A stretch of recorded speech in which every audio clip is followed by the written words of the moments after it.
Olá, Papo de Mãe que Ora no ar. E o assunto hoje é aborto.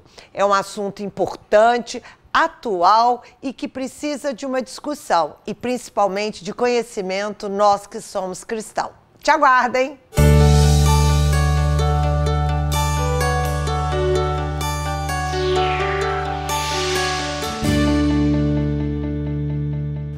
Olá, mãe! Nós vamos conversar hoje sobre o aborto. E a Tânia trouxe um assunto aqui no bastidor que eu achei muito legal. Porque normalmente as pessoas que são a favor do aborto, elas se posicionam, elas fazem campanha, vão para a televisão. E quem é contra, normalmente fica calado. Nós somos contra o aborto porque nós somos a favor da vida. E muitas vezes a gente não se posiciona ou por desconhecimento ou por já ter vivido um aborto e ter uma ferida muito grande e não querer falar nisso, ou porque às vezes não está na pauta do dia, mas nós te convidamos nesse programa a buscar conhecer mais esse assunto e tomar uma posição. Para isso, vamos conhecer a parte médica. Pois é, né? Existe aí o aborto espontâneo. E o foco da discussão principal aqui é o aborto induzido, que é o que está até em debate no Supremo Tribunal Federal. Em relação ao aborto espontâneo, né, a gente sabe que, para nós cristãos, a gente acredita que nosso filho já nasce desde a hora que a gente pensa em tê-lo, né? Deus já sabe o nosso nome muito antes da gente ser gerado. Mas o que a gente vê nessa taxa, nessa estatística de aborto espontâneo, é que a taxa de aborto espontâneo pode chegar até 50%. Muitas mulheres têm o aborto espontâneo ainda não antes de ter a consciência da gravidez, porque às vezes eles ocorrem, muitas vezes, logo após a fecundação e antes da implantação do útero.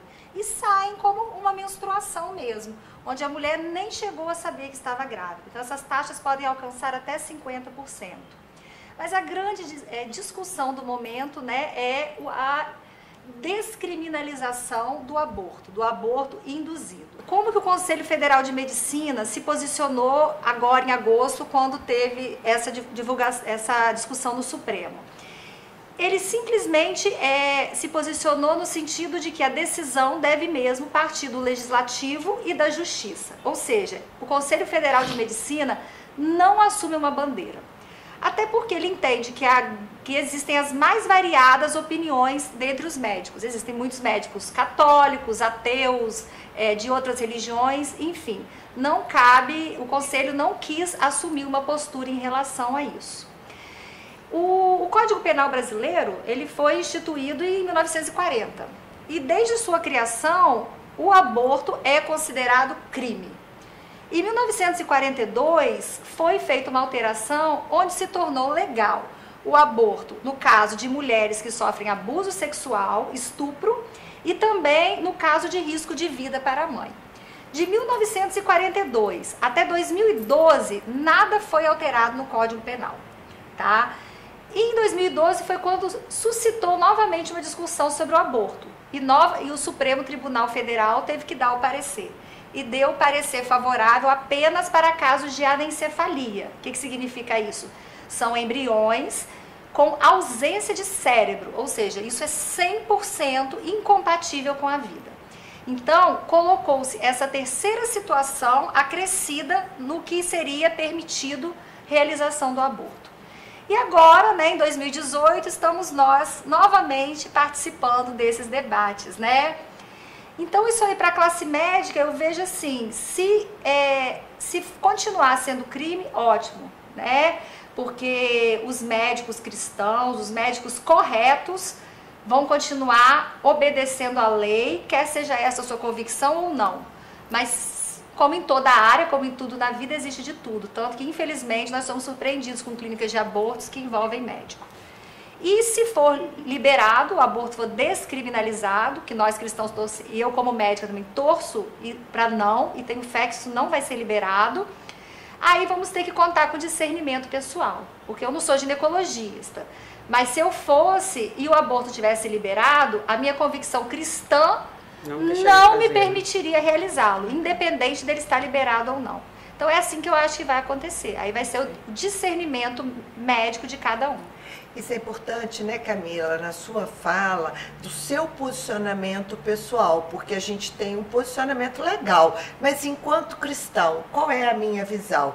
E tem uma questão que é importante, porque para o cristão a vida já existe. E se existe uma vida, eu não tenho o direito de tirar essa vida, porque somente a Deus pertence o direito de definir qual é a hora final Exatamente. do processo, não é isso? Ô, Mônica, no dia a dia lá com seus alunos, né? Como é que é essa vivência, tanto do aborto espontâneo quanto do aborto provocado? Pois é, Ângela, hoje infelizmente nós temos uma juventude que quer viver, né? Eles querem viver todos os momentos, tudo que eles podem realmente viver. E o aborto hoje é um tema que ainda é um tabu para muitos jovens. Mas em contrapartida, já a gente discutindo o aborto, a gente também tem que discutir a AIDS. Porque hoje você vê que muitos jovens não buscam a prevenção, né? E aí quando acontece a gravidez, a vida daquele jovem, de uma certa forma, é interrompida. Mas além da gravidez, tem a AIDS. Hoje a AIDS teve um aumento muito grande. Mais que a AIDS, Mônica, tem a hepatite C, que é transmitida por via sexual, tem as doenças venéreas, a sífilis, o próprio HPV, que circula e que aumenta demais a estatística de câncer de colo de útero. Então, é muito amplo. E aí a gente tem que pensar, antes do aborto, é na conscientização desses jovens. Como evitar essa gravidez? Uma prevenção, né? É uma prevenção. E eu costumo dizer para os meus alunos que eles têm o hábito de ouvir aquilo que é conveniente para eles. Eles escutam, mas não entendem. Então, quais são os métodos contraceptivos hoje? É a camisinha. Sabe, essa é a melhor opção? Né? Não se discute muito isso. E além disso, a gente tem que pensar nos reflexos que isso dá para essa jovem. Né, dentro desse processo da gestação, né? Por quê? Porque uma gestação hoje para essa jovem que não tem informação nenhuma, ela sai do mundo do trabalho, ela deixa de viver a sua vida para estar com esse jovem. Então eu vejo hoje que falta muita informação. Levar realmente para esse jovem como se prevenir, de que maneira se prevenir, o que vai acontecer com a vida desse sujeito a partir do momento que ela vai ter uma gravidez precoce. Ou se ela fizer um aborto, né? Exatamente. E é interessante isso, porque eu vejo uma experiência na minha casa. Minha filha teve 3 abortos espontâneos. E isso marcou muito a vida dela, o olhar dela. E a gente conseguiu trabalhar isso à medida que ela entendeu que esses filhos estão no céu. E nós fizemos todo um trabalho espiritual, né? Qual é o papel do espiritual em cima disso? Então, a igreja tem um papel muito importante em cima desse tema, viu, gente? Primeiro, eu acho que é o posicionamento, que a gente tem que se posicionar sim, a vida é muito importante e a gente, como cristão, nós temos que lutar pela vida, né? E a segunda parte espiritual é que eu acho que a culpa não faz parte da nossa religião. A culpa, ela acaba tirando a graça, né? Quando você se sente culpa, você está no pecado, porque você tem até um pouco de vergonha. Muitas mulheres não procuram uma confissão, tá? Por causa de vergonha, ou medo, ou até tem uma culpa tão grande que ela não consegue nem falar. Isso traz transtornos psicológicos, isso traz várias coisas que a gente vê mulheres que a depressão muito grande em mães que fazem aborto, né? Fora isso, gente, a parte espiritual, quando a gente perde um filho, seja ele no espontâneo, ou se eu fiz um aborto e eu me arrependi lá atrás, vamos lembrar de batizar essas crianças. Essas crianças nasceram. Essas crianças são muitas tiradas, mas elas nasceram, elas foram concebidas. Então, batiza o seu filho. Mãe, você que fez um aborto, a igreja não está te culpando. Achei lindo o Papa Francisco falando isso. Vá, se confesse. Ele está fazendo uma obra linda contra essas mães que se sentem tão culpadas pelo ato que fez lá atrás, numa juventude, ou num desespero, num medo, num ato impensado, né? Vamos lembrar que Deus é misericordioso e com essa misericórdia vocês procurem uma confissão com o bispo. Antigamente só poderia ser feito pelo bispo, mas hoje o Papa deu a concessão de qualquer sacerdote te conceder essa absolvação do teu pecado. E mais importante, né? Mais importante não, claro que a absolvição é muito importante, mas além da absolvição é importante o que nós chamamos de reparação. Isso. O que é a reparação? É a capacidade que eu tenho a partir do momento que eu percebo que eu fiz algo de errado e que não tem jeito, né? Eu matei o meu filho. Né? Porque o aborto é um assassinato. Pensado, não pensado, é um assassinato. Eu não preciso de me culpar, mas quantas mães eu posso ajudar conscientizando para que elas não façam aborto? Isso é uma forma de reparação. Eu posso ir para uma creche ajudar a cuidar de criança. Eu posso adotar uma criança. Então, mãe, no lugar de você se culpar e trazer todos os traumas que nós vamos conversar agora com a Tânia, faça os atos de reparação, mas primeiro a confissão. Tia, antes da gente passar para o próximo assunto, explica para as mães como, aquelas que fizeram o aborto ou tiveram o espontâneo, como que elas batizam o filho? A quem elas devem procurar? Como é esse batismo do bebê? Legal! Às vezes a gente fala, Camila, e nem lembra. Parece simples, mas não é, né? Então, vou falar como eu fiz com a minha filha, né? Normalmente a gente senta, de duas você pode a mãe fazer sozinho, você não sabe se é menino ou se é menino, mas no fundo do coração você acha que aquele foi menino, né? Então, teve um que me marcou porque a Vanessa batizou de João. Então, no poder espiritual, sabendo que a vida é além da morte, fecha seus olhos, peça ao Senhor, Senhor, eu batizo, eu te entrego esse meu filho e dou o nome de João. E isso é muito interessante, que emocionalmente isso repercute nos filhos. Quando meu pai morreu, nós falamos assim, um bisneto, falou assim, agora o vovô não vai poder brincar com os bisnetos. E aí a minha neta falou, não, mas ele vai brincar com os bisnetos que estão lá em cima. Então, a família, você mãe, se você já teve um aborto, você tem 2 filhos e teve um aborto, você não tem 2 filhos, você tem 3 filhos, 2 da terra e um no céu. Então, a própria mãe pode batizar, não pode. Precisa procurar um padre. Não, a própria mãe pode fazer o batismo espiritual. E é importante dar um nome ao bebê. Isso, é importante para a mãe, porque você acaba criando o vínculo da mãe. Essa criança passa a ter nome e isso faz parte do processo de cura no mundo espiritual. E contá-los como filhos mesmo, sim, né? Sim, é isso que eu falei, né, Tânia? É importante a mãe assumir que esse filho faz parte da vida dela. Agora, tia, tem uma coisa que eu acho engraçado, o mundo está tão maluco que a gente vê assim, não que não devemos fazer, mas nós devemos fazer também. Mas se briga tanto pelo canudo plástico por causa da tartaruga. A prevenção dos ovos da tartaruga, a prevenção do urso panda, né? É uma prevenção de uma vida, então fazem os cativeiros e fazem aqueles ativismos e tudo. Por que não a gente também não ser ativista pela nossa vida humana? Então eu acho que é uma coisa de a gente deixar aí meio que no ar o porquê que a gente está tão preocupado com o animal e não com o animal racional que somos nós. Qual é a diferença de um e de outro? Eu ainda queria colocar também esse aborto, a parte física da mãe. Quantas mães deixaram de ter outros filhos quando realizaram um aborto? E quantas morreram, né, mãe? Quantas morreram nesse ato desse aborto?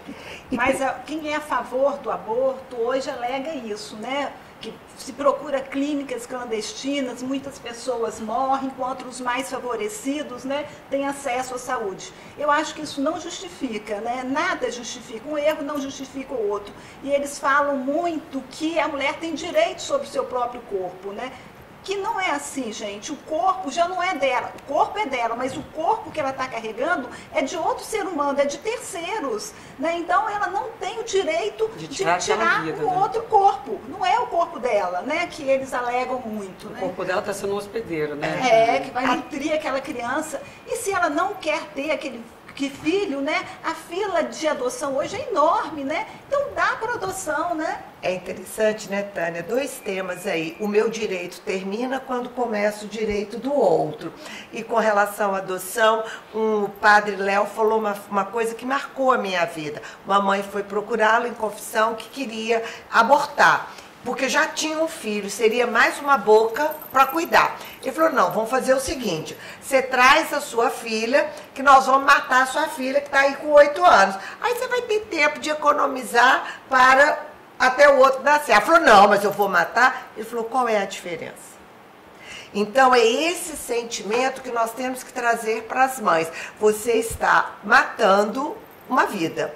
Agora, se você já fez isso, pensa o seguinte, você não sabia, você não estava preparada e você paga um alto preço, porque a gente que vive sabe disso, não é verdade, Tânia? Por isso eu acho importante a gente se posicionar, principalmente família, né? Não ser um tema tabu, se falar em casa, porque aí você alerta, né, quem está ao seu lado, os seus filhos, porque as consequências psicológicas, os traumas são muito grandes, né, gente? E demoram tempo para ser curado, demoram anos para ser curado, né? Então a gente tem que fazer a prevenção, falando sobre ele, né? E eu percebo que essa falta de informação faz que o jovem, né, a pessoa que queira abortar, ela se justifique. Tem um monte de justificativo, o corpo é meu, eu faço o que eu quero, né? E se ela soubesse, né, das questões mais espirituais e tal, de repente isso não aconteceria. E ao fazer o aborto, né, o inconsciente cobra depois. Aí vem os sintomas, que ela não tem consciência disso, né? Aí o preço é duro, gente. Aí o preço é forte mesmo. E eu tenho noção que essas mulheres, se soubesse que o preço seria esse, não fariam. Então, nem só o lado espiritual, mas o lado psicológico. Então, nós estamos dizendo que o aborto, ele traz consequências físicas, consequências espirituais e consequências psicológicas. Nesse preço que a Tânia está falando, a gente que trabalha na igreja e atende muitas pessoas, a gente vê as depressões, a gente vê a mutilação do corpo, né, a questões de suicídio. Por quê? Porque a pessoa, o inconsciente, ele cobra. E ele cobra dizendo o seguinte, você fez algo que não é legal. Por isso, a importância de no espiritual procurar a confissão, para que você possa se libertar de toda essa culpa e começar uma vida nova, diferente e reparadora. Então vamos assumir essa bandeira, né, gente? Isso. Em prol da vida, né? E a conscientização. Fecha seus olhos, então. E primeiro, para você que teve o aborto espontâneo, fala, Senhor, o Senhor sabe que não era da minha vontade. O Senhor acompanha a minha história e muitas vezes sabe da dor, porque eu posso perder um bebê pequeno, mas eu também posso perder um bebê com 3, 4, 5 meses. A dor, a mutilação que foi isso dentro de mim. Por isso, Senhor, eu peço a cura de todas as famílias que vivenciaram o aborto espontâneo. Mas eu te peço em especial por todas essas mulheres que hoje estão nos assistindo, que elas possam se perdoar, porque muitas já foram perdoadas por Deus, mas não conseguem se perdoar. Que nesse momento a luz do Espírito Santo possa atingir todo o inconsciente, possa tocar mesmo o inconsciente dessas mulheres e trazer paz e luz para o coração.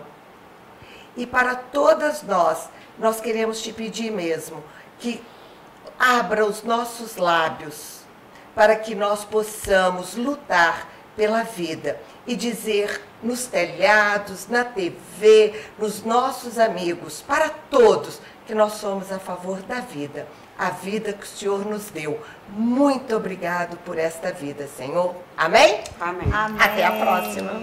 Não esqueça de compartilhar nosso canal. Curtir, e se você ainda não fez, não se esqueça de inscrever. Mães que Oram pelos Filhos Oficial, juntas a favor da vida. Vamos lá?